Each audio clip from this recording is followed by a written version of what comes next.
Turk Strongman, current resident at Mind Voltage Institute. As before, please excuse the dark screen. I do have a camera glitch, but we can still talk. So let's do that.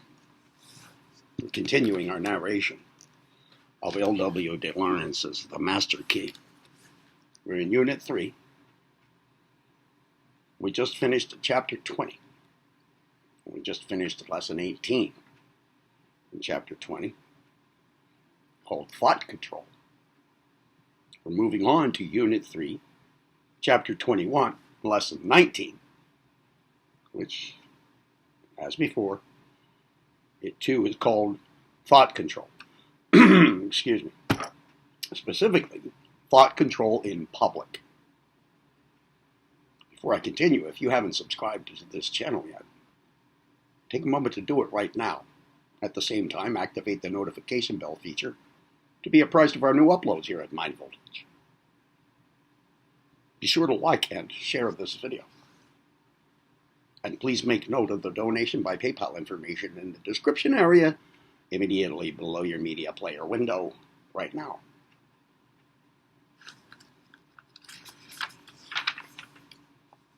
Chapter 21, Lesson 19, Thought Control.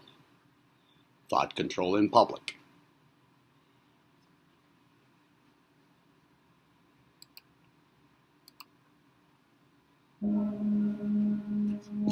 We shall look at thought control in public from two aspects. First, the point of view of the audience.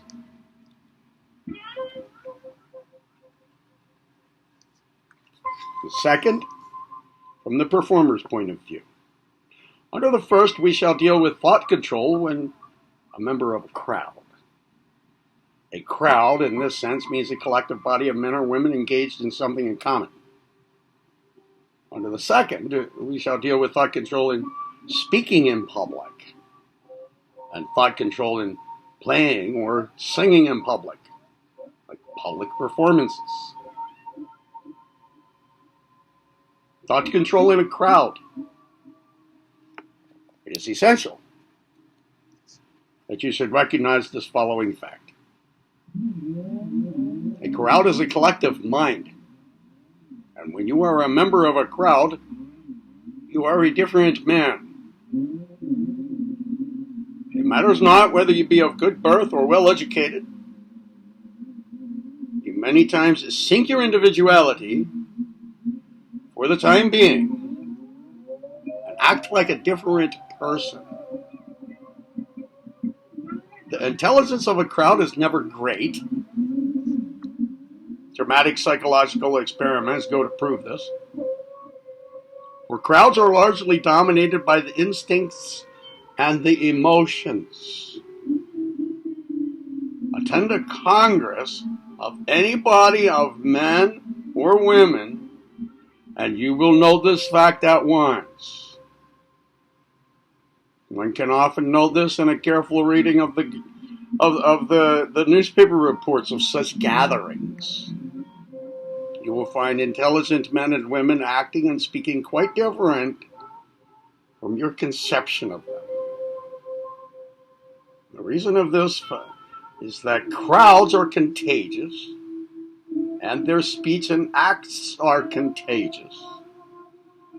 For the time being, every man and woman is a different individual. To guard against the influence of a crowd, it is only necessary to be aware of its influence. Never lose sight of the fact of this influence. Remind yourself of it during the meeting, and to determine that the meeting shall not influence you. Much can be done this way, as a few trials will convince you.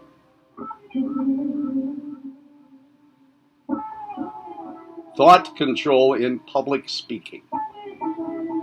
Success in speaking in public demands more than a thorough grasp of the subject on which you are to speak. You must understand the art of controlling an audience And this involves an understanding of the nature of fatigue, both in its application to yourself and to your audience. Excuse me.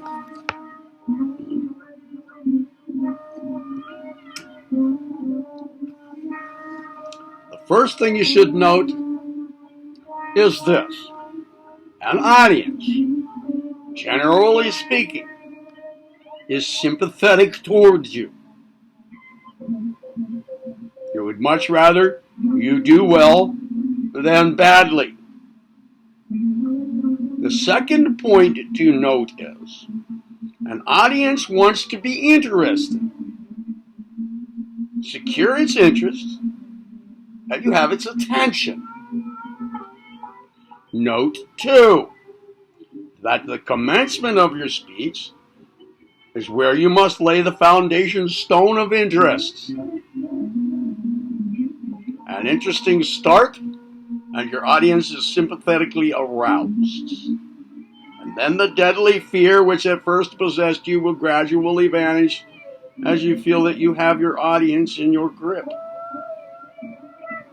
Now, if your speech or lecture is to be conducted with the minimum of fatigue to you and to your audience, you must note the following. It should be understood that where a speaker or lecturer is concerned with elegance of language, the flow of his sentences, etc., or where he goes greatly into detail and quotes numerous authorities and dates, he and his audience likewise is sure to suffer from fatigue. If, on the other hand, he adopts an easy style of delivery, approaching a conversational style, neither he nor his audience is nearly so liable to suffer from fatigue. Much, too, depends on manner. A genial, happy, smiling speaker generally gains the goodwill of his audience at once. Further, the genial, happy attitude of the audience reacts upon the speaker. He gains confidence in himself, and his sense of strain vanishes.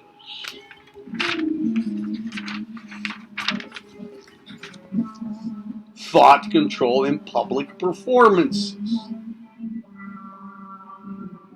Everyone who has played or sung a solo in public knows that the most trying part is not while you are playing or singing, but the thinking beforehand of the ordeal you will have to undergo.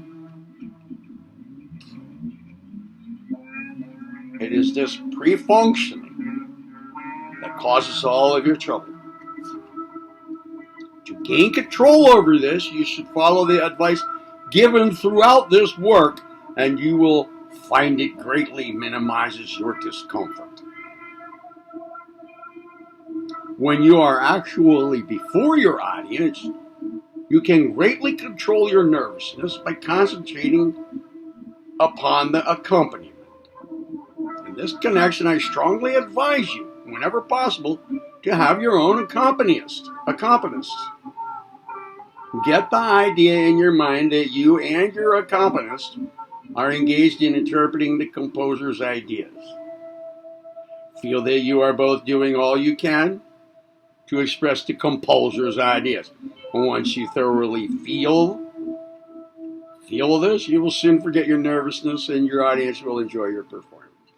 When you have no accompanist, feel that you are responsible to your audience for the view they shall take away with them of the composer's intention. To this end, you must not be hampered by technical difficulties. You must be able to give your whole mind to expressing what the composer felt when he wrote the piece you are playing. As you gain, by practice, the power to concentrate upon your playing, you will soon find your nervousness disappear. Thought control in study. When you feel confused and distressed in grappling with a problem, you should leave it for a few minutes and take your mind off it entirely. Sit still or lie down and concentrate upon the words rest and peace. Say to yourself, I am at rest and filled with a sense of peace. I have left the world of problems behind in the sure hope that when I am thoroughly rested, I shall have no trouble with them. Cultivate daily this spirit of confidence that rest will restore your powers and enable you to deal successfully with any difficulty you may meet with your studies.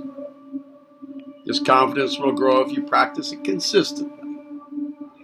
In this country, people do not sufficiently recognize the value of intervals of rest. They go on until they are thoroughly tired and perhaps disgusted with what they have done as regards their studies. Among intelligent Hindus, great stress is laid on the value of rest. They know that it restores the excitability of nerve and muscle when fatigue has diminished. They devote a part of every day to gaining control over the breath, relaxing their muscles, and quiet meditation. They claim that such practice gives them physical repose, a calm facial expression, and imperturbability of mind. The great point to guard against in study is to refuse to let it induce the worry mood. Look at it calmly and quietly and cultivate the attitude, I know I shall master this problem. I know I shall master this difficulty. Remember that emotional states of which intellectual worry is a type. Spread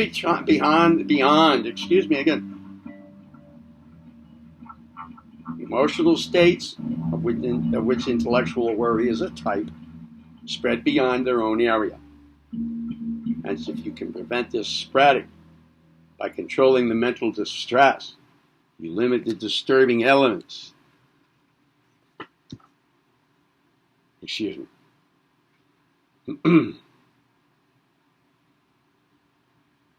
You limit, I better start again. I was distracted, I apologize. We're moving on. Hence, if you can prevent this spreading by controlling the mental distress, you limit the disturbing elements which are interfering with your progress toward a solution of your difficulties. Remember, also, that worry in intellectual matters inhibits the ideas of which you are in search. Worry in intellectual matters inhibits the ideas of which you are in search. You will have noted this when worrying over a name which you are unable to recall. A few hours afterwards, when you are sitting quietly or perhaps out for a quiet walk, the name will suddenly flash into consciousness.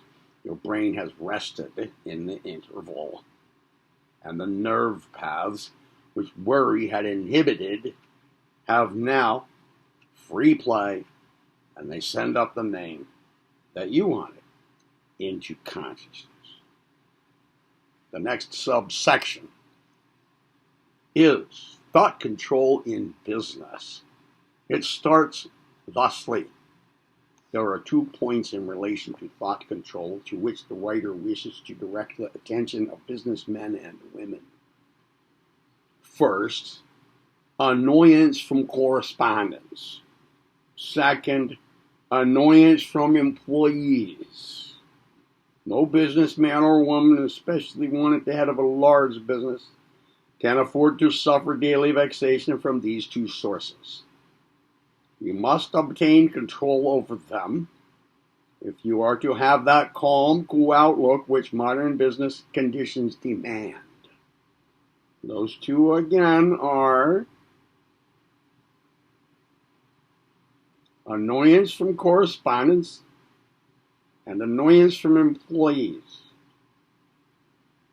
They must be got under control. That's for the next video. I'm Turk Strongman, current resident at Mind Voltage Institute. This has been a continuation of L.W. deLaurance's The Master Key, Thought Control. If you haven't yet subscribed to this channel, take a moment right now to do it. Activate the notification bell at the same time to be apprised of our new uploads here at Mind Voltage. Remember to share and to like this video, and make note of the donation by PayPal information in this video's description area below your media player window right now. See you in the next video. Be well.